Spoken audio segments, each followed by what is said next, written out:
Hello and welcome to Lavnish Sir की class. This is Directorate of Education, National Capital Territory Region, Delhi's worksheet number 22, and it is only for class 8 students. It has taken from the subject Social Science History. And we will learn and understand chapter number 5, When People Rebel. And in this lesson, we will also learn about the 1857 and after. So let's start and understand with me. तो देखिए आज की इस worksheet में हम जो lesson समझ रहे हैं, पढ़ रहे हैं व्हेन पीपल रिबेल, और उसमें जिस टॉपिक को हम आज डिस्कस करेंगे वो है 1857 एंड आफ्टर, यानी उसके बाद क्या हुआ 1857 एंड उसके बाद. और इसमें जो सबसे पहले टॉपिक पर डिस्कशन हो रहा है वो है a mutiny becomes a popular rebellion, यानी एक सैनिक विद्रोह कैसे जनता का विद्रोह बन गया, यानी एक जो आम लोग होते हैं, जनरल पीपल होते हैं, उनका वो विद्रोह बन गया. Since the mid-18th century, Nawabs and Rajas had seen their power erode. जैसा कि हमने पिछली वर्कशीट्स में समझा भी है कि मिड 18th सेंचुरी में जो नवाब थे, जो किंग्स थे, उनकी जो पावर है वो धीरे धीरे ख़त्म हो रही थी. They had gradually lost their authority and honor. धीरे धीरे वो अपना सम्मान और जो उनका कंट्रोल था अपने अपने एरियाज पर वो ख़त्म हो रहा था. Sepoys were inflamed by the seizure of Awadh and their minds were filled with distrust.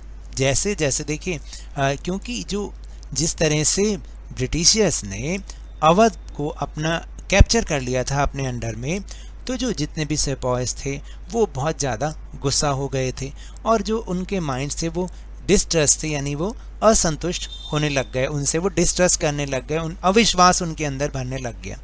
They believed that the English were determined to wipe out the religion of the Hindus and Muslims and wanted to turn Christians to all. और वो ये सोचने लग गए थे कि ये जो ब्रिटिशर्स लोग हैं, इंग्लिश लोग हैं, ये धीरे धीरे हमारे हिंदू और मुस्लिम धर्म को ही ख़त्म कर देंगे, उसको ख़राब कर देंगे और सबको क्रिश्चियन बना देंगे. During this period, a news spread on cartridges used in the new Enfield rifles that these rifles were greased with the fat of cows and pigs. तो देखिए फिर इसी बीच एक खबर बहुत तेज़ी से फैलने लग गई उन सब के बीच कि जो नई एनफील्ड राइफल्स हैं उसके लिए जो कार्ट्रिज यूज़ की जाती हैं उसके ऊपर जो है एक काउज और पिग्स का फैट लगाया जाता है, क्योंकि उसको मुंह से उखाड़ना पड़ता था. तो soon there was an atmosphere of excitement in every regiment. और धीरे धीरे जैसे जैसे ये रेजिमेंट, हर रेजिमेंट में ये न्यूज़ फैलने लग गई तो एक एक्साइटमेंट का माहौल सब जगह हो गया कि ऐसे कैसे हो सकता है. The revolt was started by young soldier Mangal Pandey, और रिवोल्ट को स्टार्ट करने वाला सबसे जो युवा एक सिपाही था जिसका नाम था Mangal Pandey. On March 29, 1857, he was hanged on the charge of attacking their officers in Barrackpore. तो देखिए 29 मार्च 1857 को उसको इस चार्ज में, इस आरोप में कि उसने अपने ऑफिसर्स पर अटैक किया है, उसको बैरकपुर वेस्ट बंगाल में फांसी पर लटका दिया गया. After some days on 9th May 1857, 85 sepoys were dismissed from the service and sentenced to 10 years in jail for disobeying their officers. और उसके कुछ दिन बाद 9 मई 1857 को 85 जो सेपॉयस थे, जो सोल्जर्स थे, उनको उनकी सर्विस से हटा दिया गया और उनको 10 साल की सज़ा दी गई. किस लिए? कि उन्होंने अपने ऑफिसर्स को डिसओबे किया है, उनकी बात नहीं मानी है. On the very next day, on 10th May, सिपाही attacked the prison in Meerut and freed the imprisoned sepoys. और उसके ठीक एक दिन बाद यानी 10th मई को दूसरे सिपाहियों ने उस जेल पर ही हमला बोल दिया मेरठ में, और जितने जो सिपाहीज अंदर जेल में बंद थे उन सबको छुड़ा लिया. They attacked on the Britishers captured guns and ammunitions and set British buildings on fire. उन्होंने क्या किया कि और उन्होंने जो ब्रिटिशर्स का जितना भी एम्यूनिशन था, बारूद था, उन सबको कैप्चर कर लिया और उनकी बिल्डिंग्स को आग के हवाले कर दिया. The next day, on 10th May, the sepoy of Meerut rode all night to reach Delhi in the early hours of next morning. और देखिए 10 मई को ही जो मेरठ के सिपाही थे वो पूरी रात यात्रा करते हुए दिल्ली पहुंच गए, बिल्कुल सुबह सुबह, अर्ली आवर्स ऑफ मॉर्निंग का मतलब सुबह बहुत जल्दी ही वो दिल्ली पहुंच गए। As news of their arrival spread the regiment station in Delhi also rose up in rebellion. और जैसे ही उनकी दिल्ली आने की खबर पहुंची तो जो दिल्ली की बटालियन थी, दिल्ली की रेजिमेंट्स थी, उनमें भी रिबेल शुरू हो गया, उन्होंने भी विद्रोह शुरू कर दिया। They proclaimed Bahadur Shah Zafar as their leader, और उन्होंने बहादुर शाह जफर को अपना नेता बना लिया। The emperor had to accept this demand. जो बादशाह थे बहादुर शाह जफर, उनको इस डिमांड को एक्सेप्ट करना ही पड़ा।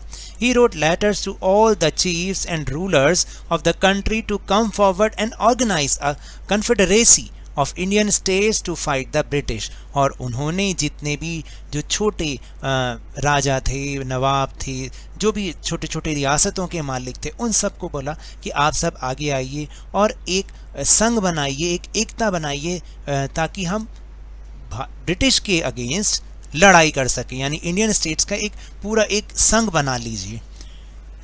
This single step taken by Bahadur Shah had great implications। जो उनका ये एक सिंगल कदम ही उसने बहुत प्रभाव दिखाया अपना।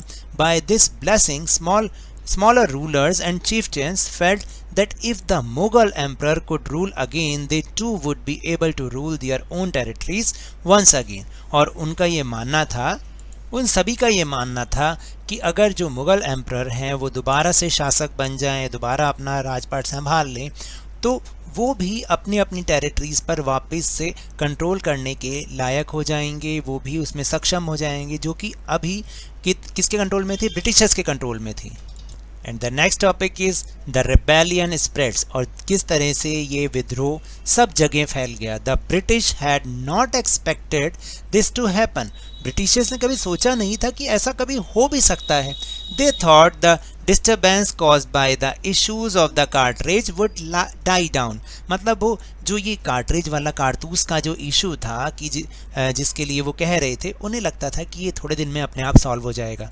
But Bahadur Shah Zafar's decision to bless the rebellion change the entire situation dramatically. और जैसे ही लेकिन ये जो बहादुर शाह जफर ने उनको हाँ कर दी थी उनका नेता बनने के लिए, जो भी रिबेलियंस थे, तो इसने पूरे सिचुएशन को एक ड्रामा के रूप में एकदम चेंज कर दिया था। After 1 week of British were routed from Delhi a spurt of mutinies begin.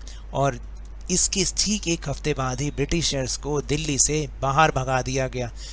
Regiment after regiment म्यूटिनाइड, मतलब रेजिमेंट, हर रेजिमेंट में धीरे धीरे विद्रोह फैलना शुरू हो गया। म्यूटिनाइड का मतलब विद्रोह फैलना शुरू हो गया।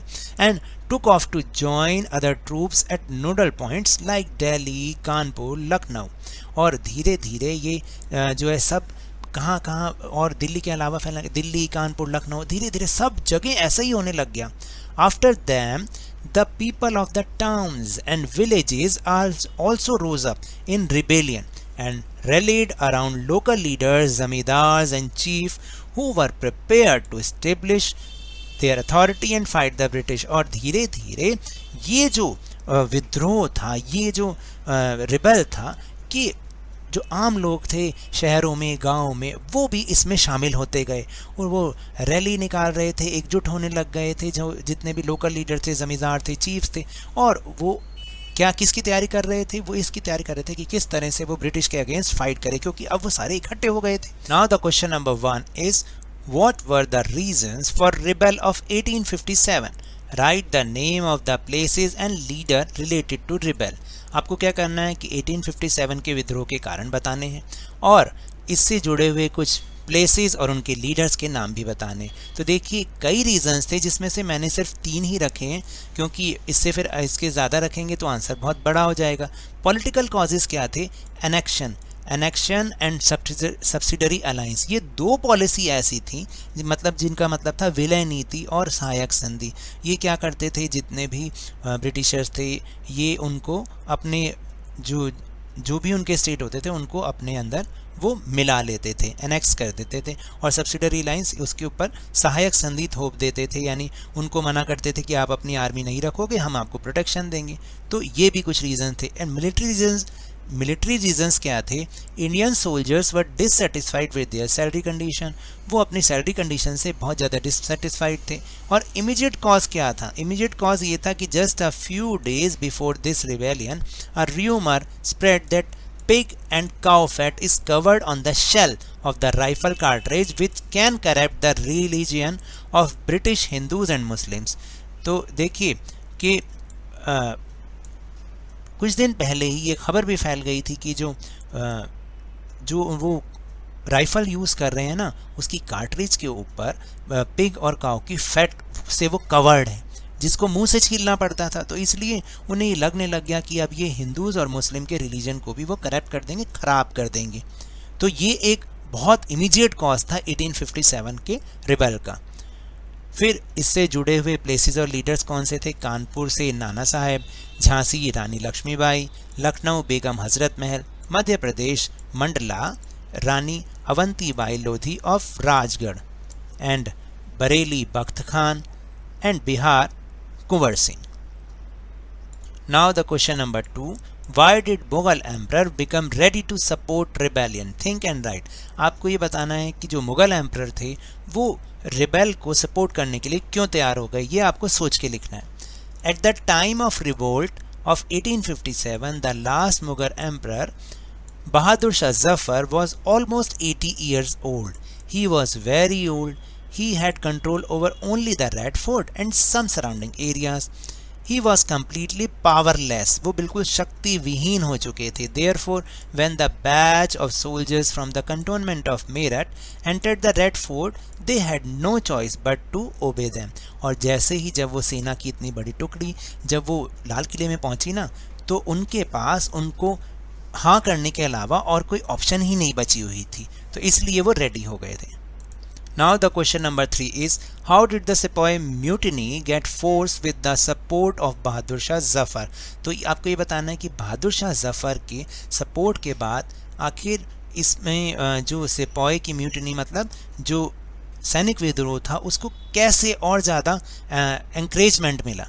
तो इसका आंसर है कि with the support of the emperor the small rulers and princely rulers felt that if the Mughal emperor re-established the rule, they would again start running the rule of their areas, in a sense that their area would come under their control। वही जैसे मैंने आपको बताया था कि जैसे ही उन्होंने support किया इस रिबेल को, तो जो छोटे रूलर्स थे और दूसरे रियासतों के नवाब थे, वही सोचने लगे कि भाई अगर ये दोबारा से अपना रूल को री-एस्टैब्लिश कर लेंगे मुग़ल एम्परर, तो हम भी अपने अपने एरियाज़ पे हमारा कंट्रोल आ जाएगा। The military rebellion were strengthened and they start attacking the British in their areas and drove them out of their areas। तो देखिए जैसे ही उन्होंने ये ऐसा सपोर्ट करना शुरू किया तो जो मिलिट्री रिबेलियन था उसको और ज़्यादा मजबूती मिली और उन्होंने ब्रिटिश पर अटैक करना शुरू कर दिया और उन्हें उनके एरिया से बाहर खदेड़ना, बाहर भगाना शुरू कर दिया। Now the last question, question number 4. Imagine that you are the soldiers in the company's army.